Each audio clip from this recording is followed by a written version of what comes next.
स्वागत है आपका हमारे YouTube चैनल 24/7 में। अभी सब्सक्राइब करें और बेल आइकन को प्रेस करें और पाएं latest updates. Good morning and hello everybody. आज हमारे टॉपिक का विषय है किसान आंदोलन। 100 दिन हो चुके हैं किसान आंदोलन को लेकर के और धीरे धीरे पूरे भारत में इसके बारे में चर्चाएं चल रही हैं। किसान आंदोलन के बारे में कई ऐसी बातें हैं जो मीडिया के द्वारा हमारे सामने रखी गई, उसमें अलग अलग प्रवृत्ति की विशेषताएं या विभिन्नताएं बताई गई। एक ही आंदोलन को लेकर के इतनी सारी बातें हमारे सामने आई कि एक गुमराह की स्थिति पनपी हुई है कि वास्तविकता क्या है। क्या सचमुच यह किसान आंदोलन जो चल रहा है देश में वो इस काले कानून के विरोध में है, या फिर जो केंद्र सरकार ने ये नीतियां बनाई हैं क्या वो सचमुच इस देश के किसानों के या कृषि नीति के विरुद्ध है। सबसे बड़ी समस्या यही आ जाती है कि यह कानून क्यों बना, कैसे बना, किस तरह बना और इससे भारतीय किसानों के ऊपर क्या प्रभाव पड़ने वाला है। यही कुछ ऐसे अंतर्विरोध हैं जिनके बारे में समग्र चर्चा करने की जरूरत है। लेकिन सबसे बड़ी समस्या तब आती है जब मीडिया संस्थानों के द्वारा, समाचार पत्रों के द्वारा या देश के विपक्ष और सत्ता पक्ष के राजनेताओं के द्वारा तरह तरह की बातें हमारे सामने आती हैं, तो एक गुमराह की स्थिति बनती है। तो सबसे पहले हम बात करते हैं कृषि कानूनों की और उसके विविध प्रावधानों की, और जो सरकार की बातें हैं और फिर किसान आंदोलनकारियों के जो अपने विचार हैं उनके विश्लेषणात्मक एक समझ की मूल्यांकन करते हैं। बात करते हैं एग्रीकल्चर एक्ट की। तो आप इस स्क्रीन को देख रहे होंगे, ये जो एग्रीकल्चर एक्ट है इसमें 3 टाइप्स ऑफ एक्ट बने हैं। पहला है एग्रीकल्चर प्रोड्यूसर से रिलेटेड ट्रेड से, दूसरा है फार्मर के एक तरह से सर्विसेज से, और तीसरा है एसेंशियल गुड्स या आवश्यक वस्तु अधिनियम से।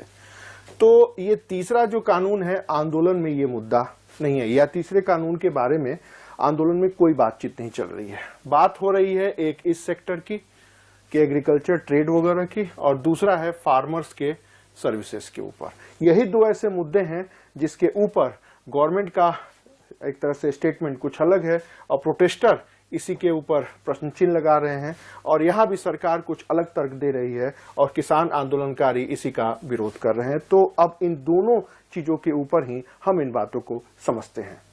इस पूरे एग्रीकल्चर एक्ट के बारे में अगर हम देखें तो ये 3 तरह की चीजें हैं जो उभर करके आ रही हैं। तो क्या आ रही हैं? तो एक तो कॉन्ट्रैक्ट फार्मिंग है, मतलब जो प्राइवेट सेक्टर एग्रीकल्चर सेक्टर में आएगा तो वो किसानों के साथ कुछ कॉन्ट्रैक्ट करेगा और किसानों को मार्केट के अनुसार ट्रेड के लिए कमोडिटीज या एग्रीकल्चर प्रोडक्ट को अपने खेतों में उगाने होंगे। तो एक ये फैक्ट है जिसको बोलते हैं कॉन्ट्रैक्ट फार्मिंग। दूसरा है कि एग्रीकल्चर का जो मार्केटिंग पॉलिसी है, मतलब किसान कहाँ उपज को उपजाएंगे, मंडी में ले जाएंगे, मंडियों में बेचेंगे, उनसे रिलेटेड है और गवर्नमेंट ने इसमें कुछ फेरबदल किया है। और तीसरा है मिनिमम सपोर्ट प्राइस, न्यूनतम समर्थन मूल्य। ये शब्द बहुत ज्यादा आम हो चुका है, आपने टीवी पे न्यूज़पेपर में ये सब सारी बातें सुनी होंगी। गवर्नमेंट जैसे गेहूं का रेट है तो गेहूं के रेट के बारे में कहती है कि 2000 रुपए क्विंटल बिकेगा, इससे कम नहीं बिकेगा। तो ये मिनिमम सपोर्ट प्राइस है, उसको लेके गवर्नमेंट ने कुछ पॉलिसी चेंज की है। ऑन द होल देखें तो पूरे एग्रीकल्चर सेक्टर में लिबरलाइजेशन पॉलिसी शुरू हुई। कैसे होती है ध्यान से देखिएगा। पहले सिर्फ गवर्नमेंट ही थी और सारी फैसिलिटी को अरेंज कराती थी। पहले सिर्फ सरकार ही ऐसी थी जो एक तरह से मोनोपोली की रहती थी। ये 3 नाम आपने सुने होंगे। आज स्थिति बदल गई है। आज इनके सामने कई ऐसे सर्विस प्रोवाइडर लोग हैं। स्पाइसजेट, LIC के आगे देखिए तो बजाज, एलायंस या अन्य और चीज, और SBI के आगे ICICI भी हैं और HDFC है। कहने का मतलब है कि सरकार को लिबरल होना पड़ा, सरकार को प्राइवेटाइजेशन को मोटिवेट करना पड़ा, और ये मॉडल पूरे वर्ल्ड में है तो इसी को ग्लोबलाइजेशन कहा गया। इट मीन्स कि यही सेक्टर अब एग्रीकल्चर सेक्टर में आ रहा है। कैसे बात करें तो अभी सरकार ही है जो उपज को या एग्रीकल्चर प्रोडक्ट को परचेज करती है, स्टोर करती है और डिस्ट्रीब्यूट करती है। अब इनके आगे नए नए ऑर्गेनाइजेशन आ जाएंगे। ठीक उसी तरह सरकार ही ऐसी ऑर्गेनाइजेशन है जो विदेशों में फूड प्रोडक्ट के बारे में डिसीजन लेती है। अब फिर कोई नया आ जाएगा, या फिर ठीक इसी तरह की अन्य और बात है। कुल मिला के बात कहें तो एग्रीकल्चर और एग्रीकल्चर पॉलिसी के डिसाइडिंग फैक्टर में जो रोल गवर्नमेंट का था, अब गवर्नमेंट उस रोल से पीछे जा रही है और प्राइवेट सेक्टर गवर्नमेंट के रोल में आ रहा है। तो अब इसी के विशेष संदर्भ में हम अपने इन तीनों एग्रीकल्चर एक्ट का मूल्यांकन करते हैं। अब इस पहले एक्ट को देखिए, ये है पहला वाला एक्ट। अब सबसे पहले बात करते हैं कि गवर्नमेंट के क्या स्टेटमेंट है या क्या मेजर प्रोविजन। गवर्नमेंट क्या कह रही है कि इस एक्ट के माध्यम से जो गवर्नमेंट का इंटरफेरेंस है वो खत्म हो जाएगा। मतलब गवर्नमेंट के जितने रूल्स रेगुलेशन या परेशानी करने वाले हैं वो गवर्नमेंट का खत्म हो जाएगा। ठीक उसी तरह जो भी फार्मर है वो अपने प्रोडक्ट को कहीं भी सेल और परचेज कर सकते हैं, कोई बाउंडेशन नहीं रहेगा। पहले क्या था कि आप जिस डिस्ट्रिक्ट में हैं उस डिस्ट्रिक्ट के नियरेस्ट मंडियों में जाके अपने प्रोडक्ट को बेचेंगे। अब ये गवर्नमेंट ने बैरियर खत्म कर दिया। तीसरा है कि फार्मर्स को अपने प्रोडक्शन का एक बेटर प्राइस मिलेगा।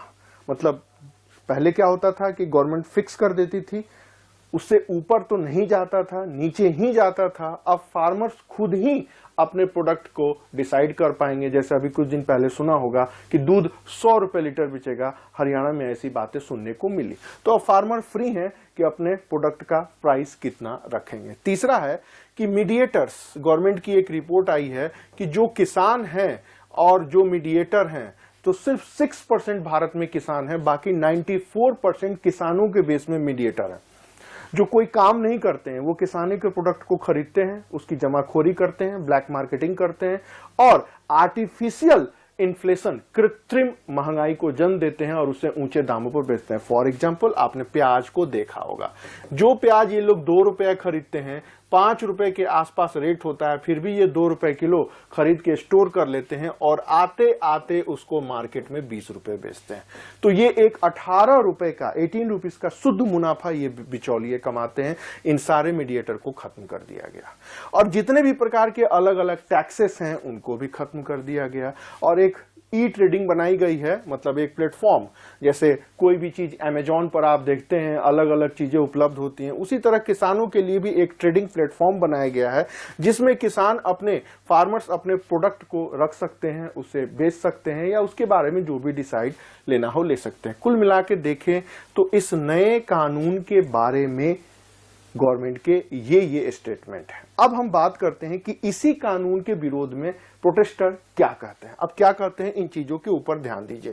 प्रोटेस्टर की बात करें तो प्रोटेस्टर कहते हैं कि यह जो एक्ट है ये प्राइवेट कंपनियों को मोटिवेट करेगा। अंबानी और अडानी जैसे नए नए खिलाड़ी मार्केट में आ जाएंगे। ठीक उसी तरह कहते हैं, प्रोटेस्टर कर रहे हैं कि इस एक्ट के आड़ में, इस एक्ट को बेस बना करके जितनी भी मंडियां हैं भारत में, करीब करीब 5000 से ऊपर, सरकार उनको धीरे से खत्म कर देगी। मतलब मंडी का कॉन्सेप्ट खत्म। तीसरा जो कह रहे हैं कि किसान को जब सरकार के अंडर में इनका प्रोडक्ट का प्राइस नहीं मिल पा रहा है तो प्राइवेट कंपनियां तो मोल भाव करेंगी ही। पहली बार किसानों को अच्छे प्राइस देंगी, दूसरी बार देंगी, तीसरी बार एक तरह से मोल भाव करके उनके प्रोडक्ट का दाम ही नहीं देखेगी। तो ये तीसरा डर है। चौथा है कि जो सबसे बड़ी बात है कि सरकार इस कानून के आड़ में जा करके एमएसपी, मिनिमम सपोर्ट प्राइस को एक तरह से कहा जाए तो खत्म कर देगी। देखिएगा तो सबसे बड़े डिस्प्यूट का मुद्दा यही है। किसानों के, आंदोलनकारियों के नेताओं ने साफ सरकार से कहा कि आप लिख के दे दीजिए कागज पर कि हम एमएसपी नहीं खरीदेंगे, बट सरकार ने कोई स्टेटमेंट नहीं दिया, चुप्पी साध लिए। तो कहीं ना कहीं सरकार के भी मन में खोट दिख रहा है। आंदोलनकारी काफी हद तक कई मामलों में सही भी हैं। अब कहां पर उनकी गलतियां हैं या कमियां हैं या उनको ऐसा नहीं करना चाहिए, इसकी चर्चा हम आगे करेंगे। तो सबसे बड़ा लफड़ा, सबसे बड़ा लोचा, सबसे बड़ा प्रॉब्लम या सबसे बड़ा डिस्प्यूट इसी टॉपिक्स के ऊपर है। फिर उसके बाद कह रहे हैं कि मंडी के बाहर जब सेल और परचेज करेंगे तो एमएसपी के ऊपर गवर्नमेंट खुद ही क्लियरिटी नहीं रख रही है। बताइए, अब मंडी खत्म हो जाएगा, एमएसपी नहीं मिलेगा, तो फिर किसान अपने प्रोडक्ट को कहां बेचेंगे, कैसे बेचेंगे? अब कोई भी बिजनेसमैन आएगा, कहेगा 10 रुपए किलो दे रहे हो या नहीं दे रहे हो, नहीं दे रहे हो तो हम जा रहे हैं। तो किसान अपने प्रोडक्ट को बेचेगा कहां? पहले तो मंडी थी ना, पहले तो वहां बिकता तो था। अब जब मंडी ही नहीं रहेगी तो किसान प्रोडक्ट कहां बेचेगा? तो ये कुछ बातें हैं जो एक तरह से कहिए किसान आंदोलनकारियों ने ये बातें रखी है और सरकार के जितने भी प्रोविजन हैं उसके अगेंस्ट में ये सब सारी बातें कह रही हैं। के ऊपर लेते हैं। दूसरा कानून एक ये है फार्मर्स सर्विसेज से रिलेटेड। अब ये कह रहे हैं कि जैसे प्राइवेट सेक्टर आएगा, जैसे हमने बात की, पहले एयर इंडिया ही थी, उसके बाद इंडिगो आया, स्पाइस जेट आया, उसके बाद अन्य कई और कंपनियां भी आई। ठीक उसी तरह यहां भी प्राइवेट कंपनियां आएंगे और कॉन्ट्रैक्ट फार्मिंग होगी। मार्केट के डिमांड और सप्लाई के अनुसार प्रोडक्ट बनाए जाएंगे, उनको बेचे जाएंगे। तो इससे एक अलग फैसिलिटी मिलेगी। इसके तहत फार्मर और फार्मर से रिलेटेड जितने भी एस्पेक्ट्स हैं उनका एक तरह से इंक्रीज होगा, उनकी फैसिलिटी बढ़ेगी। तीसरा है फार्मर्स खुद डिसाइड कर सकते हैं क्या करना है क्या नहीं है। जो एक मार्केट का रिस्क है वो एक तरह से कहिए कि खत्म हो जाएगा। और फिर जो भी एक प्राइस फ्लक्चुएशन होता है, कीमतें ऊपर आती हैं नीचे जाती हैं, उसके ऊपर कंट्रोल होगा और एक फार्मर को फिक्स आय मिलेगी। मान लीजिए हम ही किसान हैं, किसान केचप वाले आते हैं और कहते हैं कि मिस्टर नाथ आप 1 क्विंटल हमें टमाटर उगा के दीजिए, तो हम दे देंगे और 1 क्विंटल टमाटर का प्राइस हमें मिल जाएगा। तो हमारी एक इनकम भी फिक्स हो गई, हमारा एक टाइम भी फिक्स हो गया। हमको एक मार्केट से जो भी रिस्क आता था, प्रॉब्लम आता था, उससे भी हम बच गए। और टमाटर जल्दी खराब होने वाली फसल है तो उससे भी हम बच गए। तो कॉन्ट्रैक्ट फार्मिंग का एक पॉजिटिव एस्पेक्ट्स भी है। और आपके देश में आईटीसी का नाम सुने होंगे, माँ का हाथ का बना हुआ वो आशीर्वाद आटा, या फिर बाबा रामदेव की कंपनी पतंजलि देखे होंगे, हिमालय देखे होंगे, डाबर देखे होंगे, टाटा देखे होंगे। ये तमाम तरह की कंपनियां हैं जो किसानों के साथ पैक्ट करके प्रोडक्ट को लॉन्च करती हैं। तो टाटा के चाय में आज तक कभी प्रॉब्लम नहीं आई। किसान केचप के साथ थोड़ी सी प्रॉब्लम आई थी, उसके बाद भी नहीं है। पतंजलि के साथ भी नहीं आई, आईटीसी के साथ भी नहीं आई। लेकिन हर जगह ऐसा सिचुएशंस नहीं है। जैसे एक कंपनी है पेप्सी, लेज नाम सुना होगा, उसने चिप्स बनाने के लिए पंजाब के किसानों को आलू बनाने का कॉन्ट्रैक्ट दिया, माफ करें आलू उगाने का कॉन्ट्रैक्ट दिया। और एक खास साइज में आलू उगाने की बात आई क्योंकि कैश पैसा मिल रहा था, आलू खूब उगाया गया। 2 बार इन्होंने अच्छे आलू के प्राइस दिए, तीसरे बार उन्होंने आलू का प्राइस कम कर दिया। यहां तक कहा कि ये बड़े आलू बनाने की टेक्निक हमने डेवलप की है, इसका पेटेंट करा लिया। तो यहां पर एक ये ड्यूल बिहेवियर कंपनियों का देखा गया। ठीक इसी तरह आईटीसी कंपनी का नाम सुने होंगे, उसने भी गेहूं खरीदा और गेहूं का रेट 2008 में 6 रुपए किलो था और 2021 में 30 रुपए किलो हो चुका है। तब जब गेहूं का प्रोडक्शन लगातार बढ़ रहा है, तब जब पूरे के पूरे अनाज गोदामों में भरे पड़े हैं, तब जब इतना गेहूं है कि पूरे वर्ल्ड को हम खाना खिला सकते हैं अगले 2 साल तक। लेकिन फिर भी भारत में गेहूं का रेट बढ़ रहा है और इसका फायदा किसानों को नहीं मिल रहा है। सारा फायदा आईटीसी उठा ले रहे हैं। बट ये तो हमने आपको प्रैक्टिकल एस्पेक्ट्स बनाए। बट टाटा का भी उदाहरण आपके सामने है, डाबर का भी है, पतंजलि का भी है, तो वहां पर ऐसे एस्पेक्ट्स नहीं है। तो कहने का मतलब है कि जितनी भी ये सारे प्रोविजन गवर्नमेंट बता रही है उसके पॉजिटिव इंपैक्ट भी है और निगेटिव इंपैक्ट भी है। तो किसी भी एस्पेक्ट्स को, किसी भी एक्ट को, किसी भी इंसिडेंट को जब हम जानते हैं, सोचते हैं, समझते हैं और पढ़ते हैं तो उसके दोनों व्यूज को देखते हैं, पॉजिटिव इंपैक्ट और नेगेटिव इंपैक्ट। अब आते हैं जो इसके नेगेटिव इंपैक्ट्स हैं उसके बारे में। फार्मर या प्रोटेस्टर कर रहे हैं कि ये कॉन्ट्रैक्ट फार्मर फार्मर्स की जमीन को हड़प जाएंगे या उन्हें एक लेबर बना देंगे। इस पर थोड़ा सा डाउट है क्योंकि ऐसा कहीं नहीं है, ये जानबूझ के गुमराह किया जा रहा है। एनीवे, प्राइवेट कंपनियां किसानों को सिर्फ शोषण करेंगी ऐसा भी नहीं है। टाटा देखिए, पिछले 100 साल से टाटा चाय उगा रहा है, कभी कुछ नहीं हुआ। इनफैक्ट कि उस एरिया के सारी फार्मर्स काफी पैसे वाले होंगे। हिमाचल प्रदेश में सेब उगाया जा रहा है, उसकी जूस बनाई जा रही है, वहां भी कभी कुछ नहीं हुआ। तो सिर्फ ये कहना कि ये सिर्फ किसानों का खून चूसेंगे, ऐसी कोई बात नहीं है। थोड़ी बहुत नेगेटिविटी हो सकती है या है भी, लेकिन 100% नहीं है। फिर उसके बाद प्राइवेट कंपनी एग्रीकल्चर प्रोडक्ट को सही प्राइस नहीं देंगे। कुछ जगह ऐसा हुआ भी है, लेकिन हर जगह ऐसा नहीं हुआ है या हर जगह ऐसा ही होगा, ऐसा भी कुछ नहीं है। जब सेलुलर फोन कंपनी आई थी तो उस समय भी विरोध करने वालों ने कहा कि सेलुलर फोन मोनोपोली कर लेंगी और मन माना बिल चार्ज करेंगे, लेकिन हुआ उल्टा। प्राइस वार इतना जबरदस्त फैला कि आज आपको 20 रुपए में दिल्ली जैसे शहर में सिम मिल रहा है और स्थिति यही है, सिम ले लो, सिम ले लो, सिम ले लो, सिम ले लो। ये स्थिति हो गई। याद करिए 1990 के पहले के भारत को देखिए। पहले हम एप्लीकेशन देते थे, एमटीएनएल वाला या बीएसएनएल वाला आता था, बच्चे खुश हो जाते थे कि फोन लग रहा है, फोन लग रहा है। फोन लगता था, 6 महीने का लग गया, 6 महीने लग जाते थे फोन लगाने में। हेलो बोलिए तो 2 रुपया गया और बिल भी आता था लंबा चौड़ा। एक वो सिचुएशन देखिए। और आज तुरंत जाइए, हाथों हाथ आधार कार्ड दीजिए, एक बार ऐसे आंख पन पाइए, आपका मोबाइल एक्टिव। तो ये चेंज आया, कितने जॉब जनरेट हुए हैं, कितना गवर्नमेंट को रेवेन्यू मिला, दुनिया कितनी फास्ट हो गई है, दुनिया एक साथ कितनी कनेक्टिविटी आई है। तो बुरा कहां है? बुरा ये है कि बीएसएनएल डूब गया और उसे डूब जाना ही चाहिए। बीएसएनएल का मतलब क्या होगा? भाई साहब नहीं लगेगा, इस रूट की सभी लाइनें व्यस्त हैं, कृपया थोड़ी देर बाद ट्राई करें। एक सीन ये भी था, अपने घर के बड़े बुजुर्गों से पूछिए आप लोग। लेकिन आज फोन लगाया, कनेक्ट लगा, एक साथ कितनी सारी जॉब चीजें जनरेट हुई हैं, गवर्नमेंट को रेवेन्यू मिला है। उसी तरह यहां भी है कि इसके साइड इफेक्ट होंगे, बट सिर्फ निगेटिव ही होंगे, ये एक तरह से कहें कि गलत अवधारणा है। तीसरा जो आके देखिए कि किसान अपने प्राइस को डिसाइड नहीं कर पाएंगे और जो लीगल चीजें हैं उसमें उलझ जाएंगे। ये सही है, कारण अभी भी आप अपने जुडिशरी की हालत देखिए। यहां पर एक सनी देओल का फेमस डायलॉग आता है, तारीख पे तारीख। ये स्टेटमेंट अपने आप में इंडियन जुडिशरी को एकदम चेहरा दिखाने के लिए पर्याप्त है। तो भाई जब एक नॉर्मल कानूनी प्रॉब्लम का जुडिशरी डिसीजन नहीं देती है तो इनका क्या करेगी? तो समस्या यहां भी है। तो कहने का मतलब है कि जो भी गवर्नमेंट पॉजिटिव पॉइंट्स दे रही है उसके नेगेटिव एस्पेक्ट्स भी हैं और ये उनके नेगेटिव एस्पेक्ट्स हैं। अब तीसरे कानून को देखते हैं, एसेंशियल गुड्स। लेकिन ध्यान रखिएगा, किसान आंदोलन में ये मुद्दा है ही नहीं। क्यों नहीं है, अभी हम चर्चा करते हैं। गवर्नमेंट ने एक जो एसेंशियल्स गुड्स है उनकी लिस्ट हटा दी है, मतलब अब कोई भी चीज एसेंशियल नहीं होगा, सारी चीजें कॉमन जनरलाइज हो गए। इसमें आपके फूड प्रोडक्ट्स हैं, इसमें पल्सेस हैं, मिलेट्स हैं, फूड ऑयल है, ओनियंस है, पोटैटो है, जैसी कई तरह की चीजें हैं जो हमारे डेली यूज में है। फिर उसके बाद प्राइवेट सेक्टर को स्टोरेज में बुलाया गया है।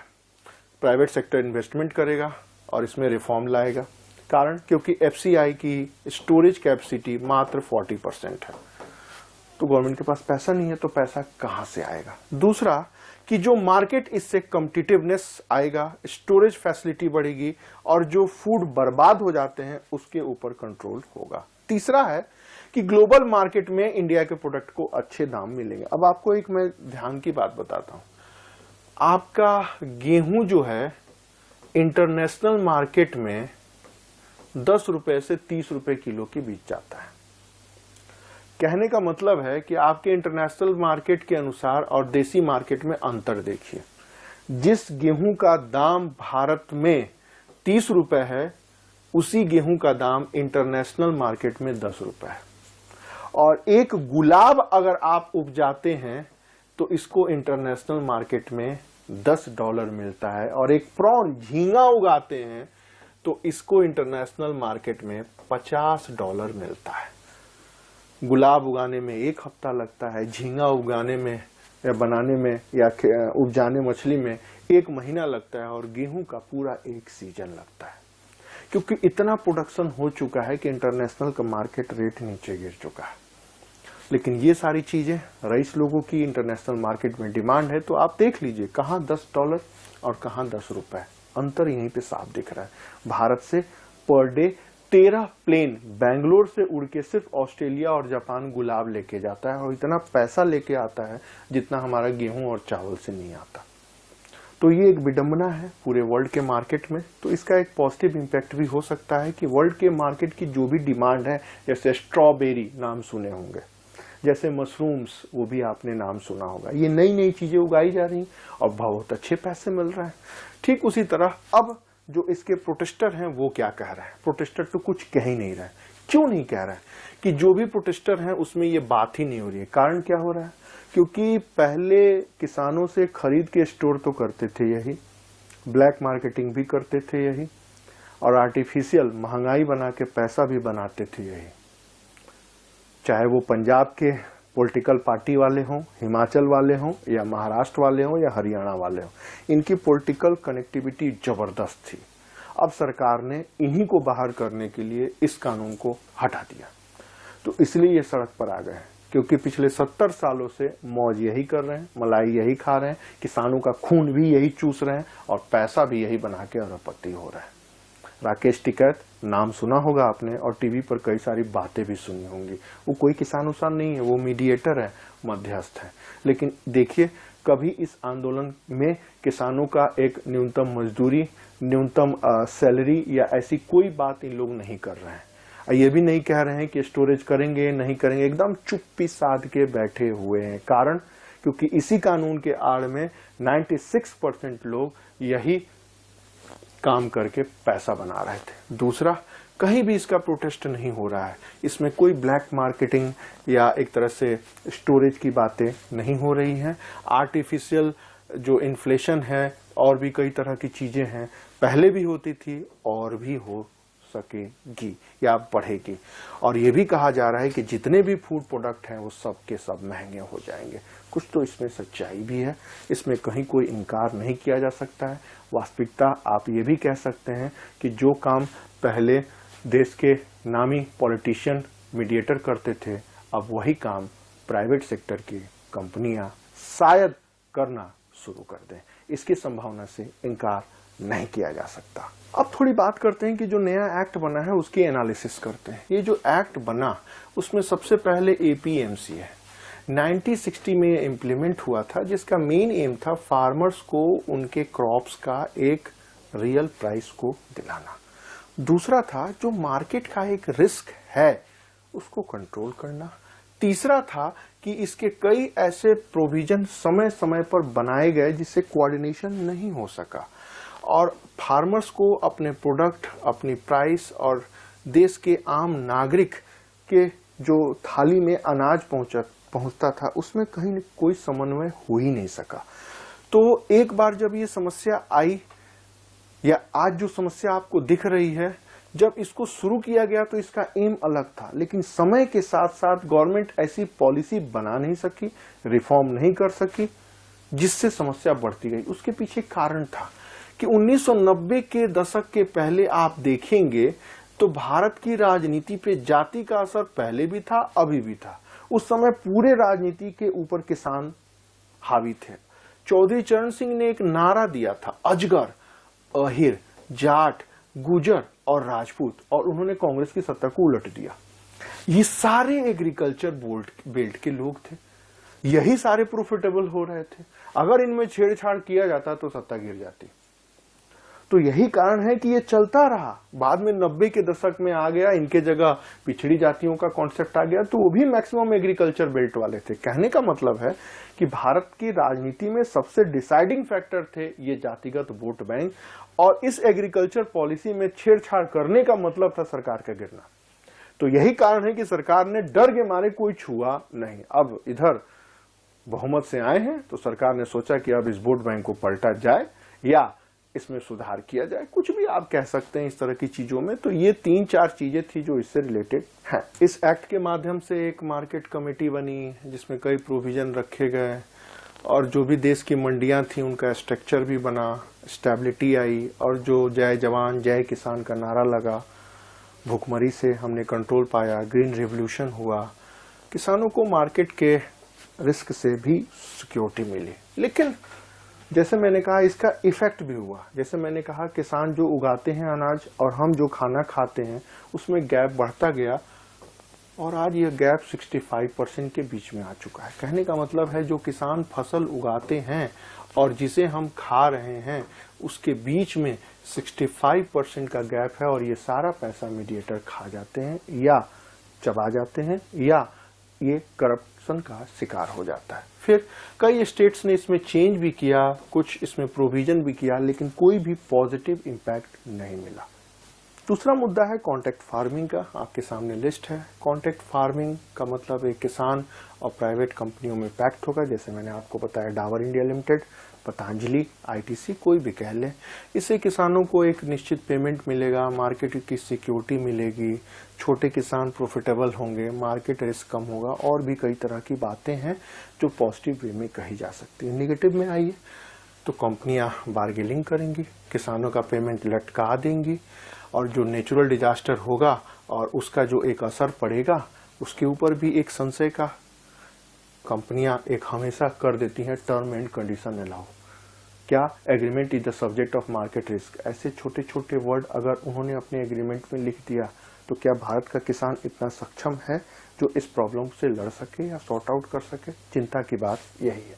ठीक उसी तरह एक तरह से कहा जाए तो दोनों पक्षों के बीच में प्रॉब्लम बना रहेगा। ये तो प्रॉब्लम है ही। कोई भी चीज में देखिएगा तो दो एस्पेक्ट्स होते हैं। याद करिए जब बंदूक बनी थी तो उसने दुनिया को बदल डाला। अगर हम ये सोचते हैं कि बंदूक से सिर्फ गोली मारी जा सकती है तो बंदूक बनना ही नहीं चाहिए, बट उस बंदूक से सिक्योरिटी भी तो हो सकती है, दुश्मन से लड़ भी तो सकते हैं, जानवरों से सुरक्षा भी तो कर सकते हैं। तो इस तरह की तमाम बातें हैं। तो दोनों एस्पेक्ट्स हैं, हम दोनों एस्पेक्ट्स की बात कर रहे हैं। तो कॉन्ट्रैक्ट फार्मिंग का मतलब यही सारे दो एस्पेक्ट्स हैं। एक दूसरा हिस्सा है मिनिमम सपोर्ट प्राइस का, ये भी 16 के टाइम पीरियड से लगा। इसमें भी एक फूड क्राइसिस से हम सॉर्ट आउट किए। 23 टाइप्स के क्रॉप्स को जो गवर्नमेंट प्रोविजन करती थी उससे भी सोशल सिक्योरिटी मिली। ग्रीन रेवोल्यूशन का दौर आया और एक किसानों को सोशल सिक्योरिटी में मिला। These are positive aspects of MSP. अब थोड़ा नेगेटिव एस्पेक्ट्स की बात आते हैं। जो एमएसपी अनाउंस किया गया वो सही तरीके से इम्प्लीमेंट नहीं हुआ। दूसरा कि जो लागत है, कॉस्ट है और जो मार्केट में बेच रहे हैं उसमें डिफरेंस बढ़ता गया।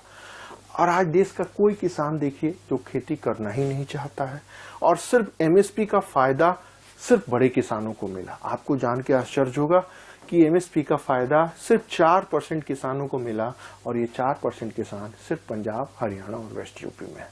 पूरे भारत के किसान या 96% किसान इस देश के एमएसपी के मेथड से बाहर हैं। आप देखिए 6%, आप यहाँ पर 4 से 6%। और इसे देखिए कि सिर्फ गेहूं चावल उगाया जाना शुरू हुआ, मोटे अनाज दालें, लगातार हम पीछे गिरते गए। तो ये एक एमएसपी का नेगेटिव इम्पैक्ट है जो हमें जानना चाहिए। अब ये लिस्ट मैं आपके सामने रख रहा हूँ, ये पूरी एक रिपोर्ट है कि एग्रीकल्चर सेक्टर का क्या सीन चल रहा है। हमारे देश के 33% फार्मर 1 हेक्टेयर से कम जमीन वाले हैं, जिनकी आय सिर्फ 16% उनकी दैनिक जरूरतें पूरी होती हैं। बाकी वो एग्रीकल्चर लेवल है, जो रिक्शा चला रहे हैं, ठेला चला रहे हैं, मेट्रो सिटी में आपको देख रहे हैं। यही लोग बंधुआ मजदूरी करते हैं और यही लोग जहर पी के आत्महत्या करते हैं। इनका परसेंटेज है 33%। ये है अन्नदाता। ठीक उसी तरह यहाँ भी 1 हेक्टेयर वाले हैं और यही किसान बैंक से लोन ले करके फंस जाते हैं। यही 2 लोग हैं जो अन्नदाता के कॉन्सेप्ट में है। अब थोड़ा और आइए, 70% किसान 1 हेक्टेयर वाले हैं और 80% किसान, मतलब कहने का मतलब है इस देश के 80% किसान भगवान भरोसे हैं, इंद्र देवता की मेहरबानी के ऊपर हैं और उनको सरकार के किसी भी प्लान का कोई फायदा नहीं मिलता। और यही 41% फार्मर हैं जो 2 हेक्टेयर के ऊपर हैं और इनके इनकम का पूरा रिसोर्स है और यही एमएसपी का पूरा फायदा उठा रहे हैं। तो कहने का मतलब है कि इस देश के 80% किसान गवर्नमेंट के किसी भी प्लान से प्रॉफिटेबल नहीं हो रहा है। एक और रिपोर्ट आई थी, क्या एनएसओ की रिपोर्ट आई थी कि जो भी ये किसान आत्महत्या कर रहे हैं वो 1 हेक्टेयर से कम वाले हैं। वो अन्नदाता नहीं है जिनको कहा जाता था अन्नदाता। अन्नदाता वही है 4% वाले जो पूरा एमएसपी का फायदा उठा रहे हैं। एमएसपी का 70% परचेज मैंने अभी बताया पंजाब, हरियाणा और वेस्ट यूपी तक सीमित है और पूरे भारत का मार्केट इससे बाहर है। सिर्फ 4 से 5% फार्मर जो हैं इस पूरे प्रॉफिट के ऊपर मोनोपोली बनाए हैं और यही सड़क पर रुके प्रतिरोध कर रहे हैं। आप देखिए ईस्ट यूपी पूरा शांत है, बिहार शांत है, मध्य प्रदेश शांत है, बंगाल शांत है, आंध्र शांत है, कर्नाटका या भारत के सारे राज्य शांत हैं। लफड़ा यही क्यों हो रहा है? कारण कि पिछले 70 साल से आपने गवर्नमेंट का यूटिलाइज करके खूब पैसा बनाया है या अपनी तिजोरियां भरी हैं या जो भी आप कह लें। तो ये एक बहुत मेजर फैक्ट है जो लोग बताते नहीं है या एनालिसिस में कहते नहीं। अब इस पॉलिसी को देखिए, आपका एफसीआई पूरा का पूरा करप्शन का शिकार है। कोऑपरेटिव बैंक भ्रष्टाचार, इनको कैसे सुधारेंगे? या तो इनको बंद कर दीजिए और या तो इनके पैरेलल एक ऑर्गेनाइजेशन खड़ा कर दीजिए, ये अपने आप सुधर जाएंगे। ठीक उसी तरह देखिए एफसीआई का क्या हाल है, सिर्फ 88 मिलियन टन है। बाकी देखिए राज्यों का भी स्टोरेज कम है, तो पैसा कहाँ से आएगा? तो इसलिए प्राइवेट सेक्टर के बारे में किया गया है और जो विरोध कर रहे हैं वो यही किए हैं कि ये हाईजैक किए हुए हैं पूरे सिस्टम को और ये लीकेज या कंट्रोल करिए कि पूरे पॉलिसी पे कंट्रोल बनाया हुआ है। अब इनको कंट्रोल करने का, मैनेज करने का एक ही तरीका है, प्राइवेट सेक्टर को मार्केट में लाया जाए। तो ये थी किसान आंदोलन के बारे में सरकार के द्वारा बनाए गए नियम या कानून और उनके पॉजिटिव इफेक्ट, और जो किसान आंदोलनकारी हैं और जो विरोध कर रहे हैं उनके द्वारा दिया गया तर्क और उसके नेगेटिव एस्पेक्ट्स। उम्मीद है सारी बातें आपको समझ में आ गई होंगी। जब भी इस प्रश्न की कहीं भी चर्चा करें, इस टॉपिक की चर्चा करें, तो पहले पॉजिटिव एस्पेक्ट्स बताएं और फिर प्रोटेस्टर्स के व्यू बताएं और फिर अपना कंक्लूजन दें। बिल जरूर लागू होना चाहिए और जो भी प्रोटेस्टर कह रहे हैं गवर्नमेंट को इनके प्रॉब्लम को भरोसा दिलाना चाहिए, शॉर्ट आउट करना चाहिए। या फिर ये प्रॉब्लम नहीं होगी, किसी तरह भरोसा दिलाया जाए, जो कि सरकार के ऊपर भी कमियां देखी गई। तो ये थी नए किसान आंदोलन से जुड़ी हुई कुछ बातें। उम्मीद है आपको ये सारी बातें समझ में आई होंगी। Okay, thank you.